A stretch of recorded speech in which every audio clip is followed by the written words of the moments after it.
I feel good. I definitely would have liked to finish the fight. I definitely felt as if I slowed down in the 5th round, which is something that's uncommon for me. But I do feel good. Anthony Smith was the most experienced person I've ever been in there against, with 70 fights under his belt. And he showed that experience. He was extremely durable. He was extremely calm. Put him in a lot of positions where I felt most people would have freaked out. And he kept his composure. He did a really great job. A little bit of an odd sequence, of course, with the point deduction. I mean, you had the illegal knee. It looked like maybe there was an illegal kick before that as well. I don't know if that landed or not, but give me an idea kind of what was going through your head as those sequences unfolded, and were you worried? Because we were told that because the foul was ruled intentional, if Anthony could have continued, you would have been disqualified. Yeah, that was. The first kick, I definitely aimed for his body, and that's where it landed. The illegal knee was totally unintentional. In the moment, I felt his body language rising. I felt his body, rising, and I thought I was getting ready to time a great headshot right after he got off of his palm. To my understanding, on his fingertips, he's considered standing. And his body came up. I threw the kick, and I guess his palm was still down. And totally unintentional. Hats off to Anthony Smith for having a lion heart. I mean, I think the average person would have used that as a way out and became a world champion. He was tired. He had been hit with the kitchen sink, and I mean, I did an illegal blow, and he decided to allow the fight to continue. And I'm so proud of him for just being a real warrior out there and continuing to fight. I know you want to enjoy it tonight and spend time with your team, but Dana was here earlier and he said Thiago Santos looks like the right fight for you next. Give us your take on that. Do you believe that's the right fight for you? I want to talk to my coaches and see what they want me to do. So there's a lot of great fighters in the UFC. Everyone's looking so impressive, and whoever it may be, I'm here to beat them all. Last thing for me, John, I know you said you want to fight frequently, but you always have to check your feet afterwards, see your health. You were throwing a lot of kicks out there, so give us the health update. I know you're probably going to take some time and figure it out, but as you sit here now, when ideally would you fight again? Again, I think I'm going to have to just go back to the gym, go back with my coaches. If you guys can't tell, I'm really big on my family, my family and my coaches, and we are a unit. I'm a product of these guys, so I need to talk to the team to see what we're gonna do. I need to evaluate my body and see what we're gonna do. I can't be making decisions by myself. This is a family thing. Come on, man. Come on, John Morgan. Congratulations, John. Why did you go away from the kicks in the last 2 rounds? Like early on, you were using that spinning back kick, and you used a lot of that stuff. And then it seemed like you were using your hands more, or even trying to go for takedowns as the fight went on. What was the change in strategy? I've been doing a lot of boxing. I've been working on my hands extensively, the defense and my offense, and I wanted to open up that category in my game when I felt comfortable doing it, and I felt like towards the later rounds I really got a beat on Anthony and what he was capable of, how fast he was, his level of punching power, and honestly I just felt more comfortable exchanging in the later rounds with my hands. When you throw punches, it's a little bit more vulnerable to get hit back, where with kicks, you're pretty much at a safe distance. When I felt less vulnerable, I opened up the hands. Did you feel like in the early part of the fight you were hurting him to the body, where you slowed him down a little bit? It seemed like some of those kicks really had an impact. Oh yeah, for sure. I think the very first spinning back kick, they had to have taken something out of him. I saw a huge welt across his torso, a little bit of a bruise under his nipple, and that was from that first kick. I know that had to have done something. How would you assess, this is the first time you fought so frequently in quite a long time. How would you assess, what was that like for you now that you fought, now you'll go through another camp and fight again? What was that experience like? It was great, it was a lot of fun. I felt really familiar tonight at work, a little bit too familiar actually. Like in my warm-up, there was no nervousness. and that was making me uncomfortable. You know, the fact that there was no nervousness, I was almost questioning myself, am I ready? Am I ready? Am I taking this seriously? You know? And I know that I have done everything in my power to be prepared for this, but you know, I think a little bit of nerves are actually a good thing. Tonight I just felt so doggone comfortable in there. But you know, I feel like that's God's grace too. You know, and like you know, He blesses me to have a sound mind, and so I can't ask for it and then be confused. My mind is sound and at peace with what I'm doing. Last question for me. When you talk about the nerves and all the stuff going on, it seems like heavyweight would do that. And I was asking Dana about you fighting Brock, right? I mean, I remember in UFC 214, you seemed pretty motivated by that fight. Dana did say he's going to give that fight to Daniel, but is Brock still the guy that you seem hesitant to fight at heavyweight, not Brock? And why would you want to fight this big lug if you don't want to fight the other guys? Well, I figure if I'm going to make the gamble, you might as well go extremely big. Right? Go big or go home. And a Brock Lesnar fight, I mean, extremely high risk and extremely high reward. I don't really see myself versus anyone that could bring in the numbers me and Brock could bring in. Hi, John. Hey, what's up, Matt Ryan? I have a question for you. When Anthony was in here after the fight, he said he didn't fight me, he nullified me. And then Dana said John fights, he fights to the level of his opponent. Would you reflect on that a little bit? Because it does seem like you did, you didn't want to waste too much energy, and you prepare for your fighter, the person you're going to fight, and you do what you have to do. Yeah, I feel like in the last round, I definitely could have done more. I'm not really proud of my fifth round, holding him against the cage like that. But at the same time, there's a beloved Randy Couture who made a whole career out of the way I fought in the last round, holding people against the cage and just chipping away at them. I totally fought Anthony. If you look at the stats will show that I totally fought Anthony. And I feel like it was his job to get off the cage. It was his job to make it a fight. He was the one losing. Anthony's very durable, and he's known to come back and win, even in the worst situations. You can beat the crap out of him for 3 rounds, and at the very end of the 3rd round, he can knock you out. He's known for that. So in a world championship fight, if he's going to allow me to hold him against the cage, I'm going to do that. At the end of the day, it's about impressing the fans and being entertaining. I have a lot of pride in being that. But I feel like rounds 1 through 4 was what the fans wanted to see. And then the 5th round was for me and my camp, just to take home back the belt. John, what was it like for you? I mean, you've been through everything you've been through over the last few years, and yet you go into this moment in the 4th round where you're waiting on your fate to be determined once more by Herb Dean. What were those seconds like for you? It was nerve-wracking. It was nerve-wracking, really. I just started to pray. I was just hoping that it wouldn't go down like that.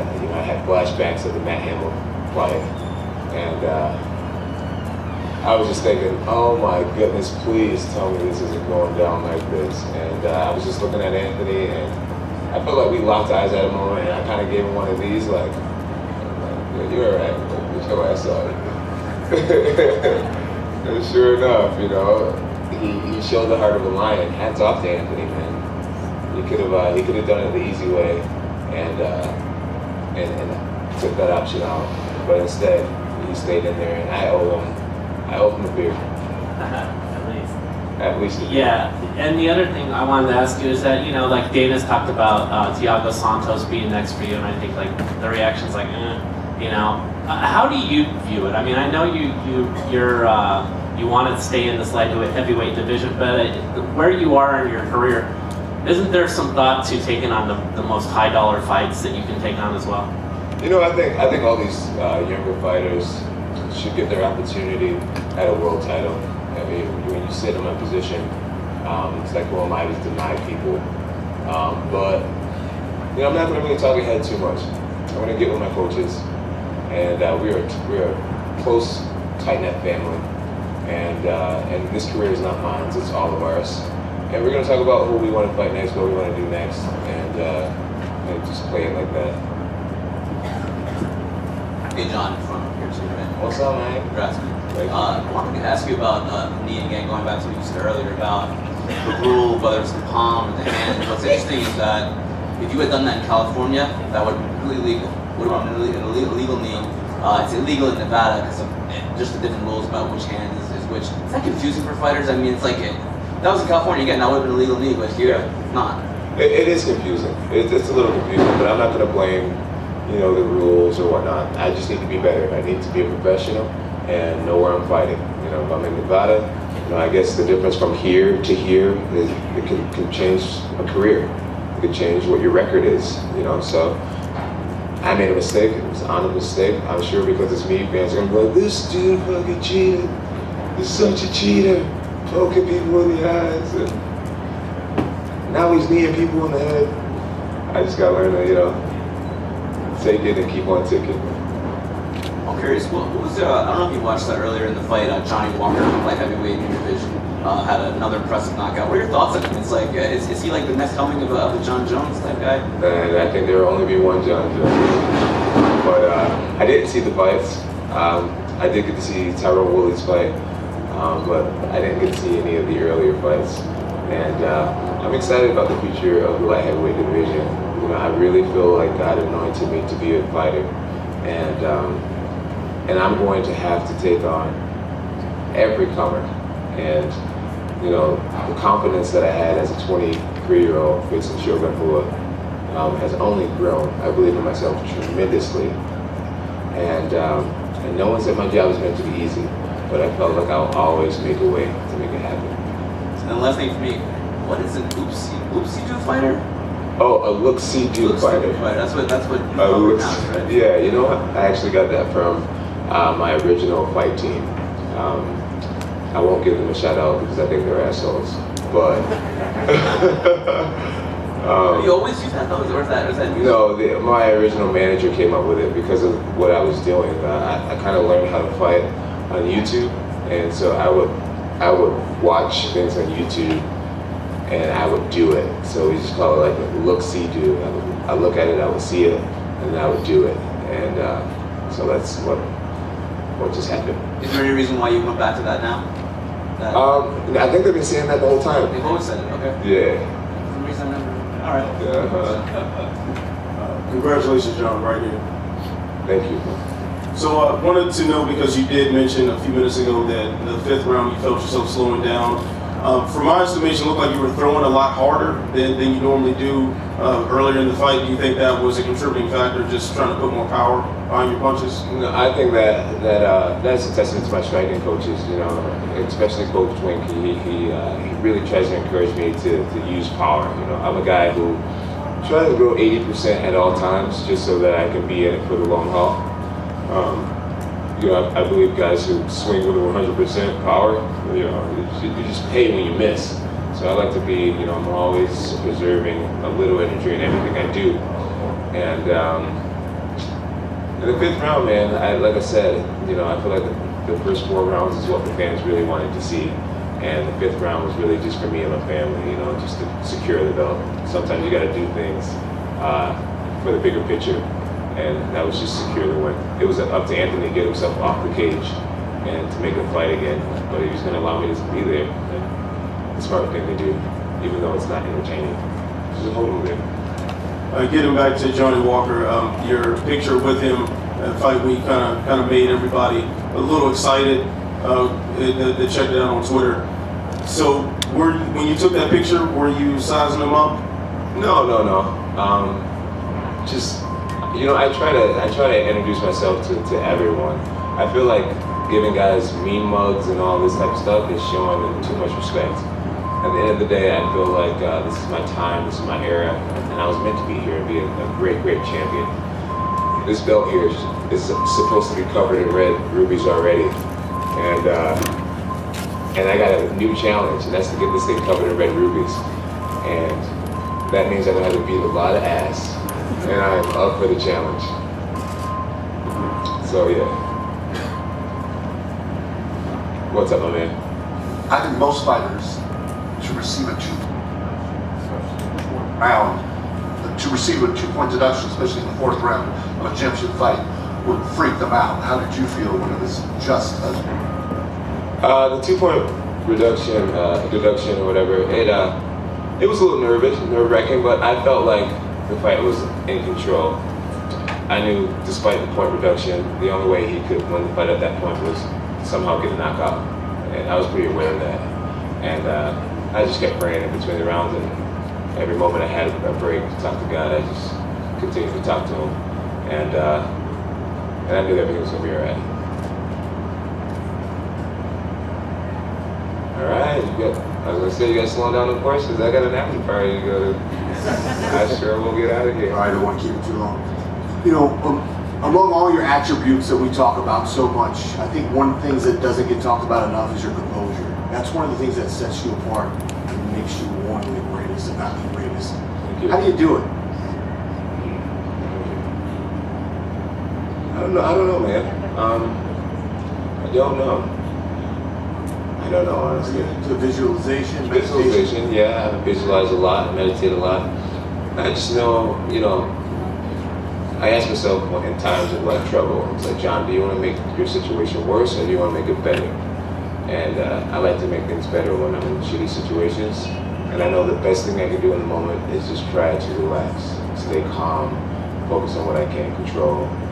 And that's breathing, staying positive in the mind, letting it happen.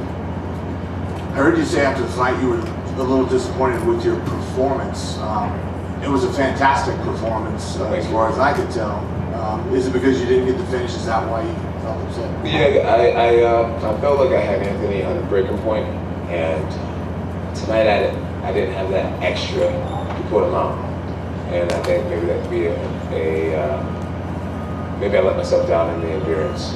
So what I will do is work a lot harder for my next fight, and that's all I can do. Well, because in the 3rd and 4th round, there were some moments where I really thought, you're about to finish this right now. Yeah. And is that what you were talking about when you said, because he's extremely durable. He's extremely durable, yeah. There was moments like when he was sitting on his butt, and I had him against the cage, I was throwing lighter punches, and there was moments where I had him in the front headlock position, and I had his back, and my punches weren't effective enough, and I think that was strictly related to cardio. If I had a stronger gas tank tonight, my punches would have been harder, longer, and so I'll work on that. And my last question is, you said that you enjoyed actually having an opponent where there's not this rivalry and all this trash talking going on. It kind of seems like all the up-and-comers that are in your division that are gunning for you, it's kind of the same way. There's not really any more bad blood. It's all younger guys that are up and coming. So yeah. We look forward to that road. I'm sure there'll be more bad blood. I'm sure there'll be more bad blood.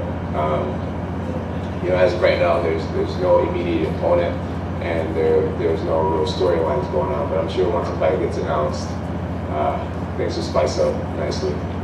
I saw you photographed with one of your old rivals, in Rashad Evans. Yeah, that was great. So is that Rashad's the man, dude. Mended fences there with him? Yeah. Obviously the relationship will never quite be the same, but I respect him so much. What he's done in the sport, he was one of the original guys I looked up to, and I just think he deserves respect. He's a classy guy. He's carried the sport very well, and he has my respect despite our history. Thank you. Thank you. Well, guys, it's been awesome. I hope you guys have a great night. I hope you guys had a lot of fun. Thank you to all the fans who watched. Love you guys. Thank you to all my haters for inspiring the shit out of me. And feel free to make it to my after party. Information's on my Instagram page at jonjones. Deuces. Ow!